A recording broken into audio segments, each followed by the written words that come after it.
السلام علیکم ملګرو، څنګه چې تاسو ته پته ده چې زه په سوشل میډیا باندې د علماء کرامو دپاره او خاص کر د جمعیت الاسلام د علماء دیوبند د خدمت دپاره ویډیوز جوړوم. نه شکر الحمدلله څه ذاتي مفاد مې ترې نشته دی او نه د مفادو دپاره چې دی د جمعیت الاسلام په سوشل میډیا باندې سپورټ کوو. خو زمونږ چې دی نو د څو ورځو مخکې تاسو ته پتې څو ورځې نه زه خو چې د سوشل میډیا ته راوتي یم نو هم د دغه خلکو خلاف راوتي یو. نو زمونږ د سعودي عرب ریاض ریجن جوائنٹ سیکرټري مولانا زید الله همدرد صاحب دی یو میسج پیغام راته راکړی دی، راځئ دا تاسو سره هم شریکوم. دا واورئ، پس د هغې نه یو څو خبرې پې باندې کوو.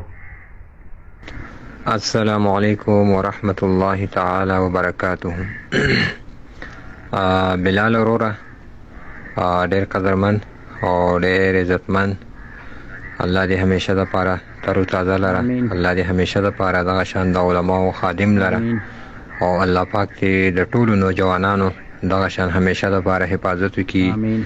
خو یو بلاله یو درخواست درته کومه ډېر عاجزانه، چې مخکې هم ما تاسو ته ویلي چې کله تاسو دلته کې په سعودي عرب کې وئ نو ما تاسو ته وویل چې داسې ډېر بې ضمیره خلک به وي چې هغه به علماو ته کنځل کوي، هغه به ستاسو خور مور به کنځي، خو تاسو به د هغې په بدل کې هغوی ته جواب نه ورکوئ. ځکه چې بیا په منګه او په تاسو کې فرق بیا څه پاتې شو چې هغوی هم کنځل کوي، منګه هم کنځل کوو، نو بیا په هغوی کې او په منګ کې فرق پاتې نه شو. او نبی کریم صلی الله علیه وسلم د ټولو نه سخته منع چې کړې ده هغه د کنځلو نه کړې ده. لا تسبوا احد، تاسو چاته بدې ردې مه وایئ.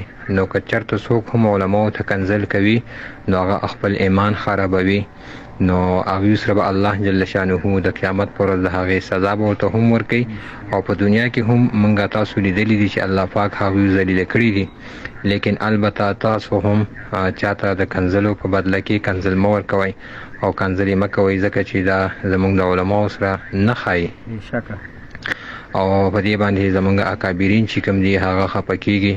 او خاص کر قائد محترم حضرت مولانا فضل الرحمن صاحب هغه ټوله موده کارکنانو ته دا وایي چې ګوره تاسو چاته د کنځلو په بدل کې کنځل مه کوئ. نو زما تاته یو ډېر عاجزانه درخواست دی او دې نه مخکې هم ما تاسو ته میسج کړی او دا مې درته دویم میسج شو چې تاسو کنځلې مه کوئ. اگر که تاسو ته یو سړی کنځل کوي یا علماو ته کوي نو په الله باندې پرېږدئ، د هغې بدله به ترې الله جل شانه په دنیا او په آخرت باندې اخلي. او زما په خبرو باندې خفه نه شي، لیکن زموږ د جمعیت علماء اسلام چې کومه نظریه ده نو هغه دا نه ده. الله پاک دې تعالی توفیق درکړي او الله پاک دې ستاسو استقامت نصیب کړي او الله پاک دې تاسو ګورېدلي زموږ د جمعیت الاسلام ریاض جوائنٹ سیکرټري مولانا زید الله همدرد صاحب د بنیاد اوسیدونکي ماشاءالله ډېر ښکلې باقاعده پکې راته یو حدیث هم لکه چې پیش کړو او دای هم ویلې چې زموږ د جمعیت الاسلام چې کم امیر دی مولانا فضل الرحمن صاحب چې هغه هم په دې سيزونو خفه کېږي چې یاره بالکل به چاته بدې ردې نه وایي. نو انشاءالله زموږ به کوشش دا وي چې موږ به چاله سپکې خلکو له جواب نه ورکو. دی بعضو خلکو له چې دا زه جواب نه ورکوم نو بالکل خدای شته چې دا زه سړی نه ګاڼم ځکه جواب ورکوم هم نه. بله مقصدي خبرې ترازو مولانا زید الله صاحب شو یا داسې نور علماء کرام شو، ولې چې زه د علماء کرامو دپاره په سوشل میډیا جنګ کوم نو چې هغوی ما ته انشاءالله څه قسم ته هدایت کوي زه به په هغه هدایت عمل کوم.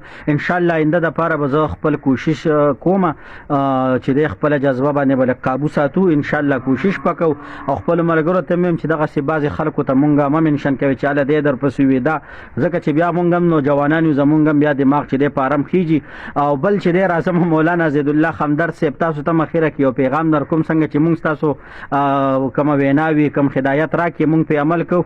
دغسې تاسو مونږ ته یو ګډ نه ویلي که یاد مو شي جي هغه ګډ په انتظار یم چې هغه بیا راولې جي او ملګرو ویډیو هم در سره شیر کړي. انشاءالله دا زمونږ مشران دي چې څه قسم ته خبره کوي انشاءالله مونږ به پې عمل کوو.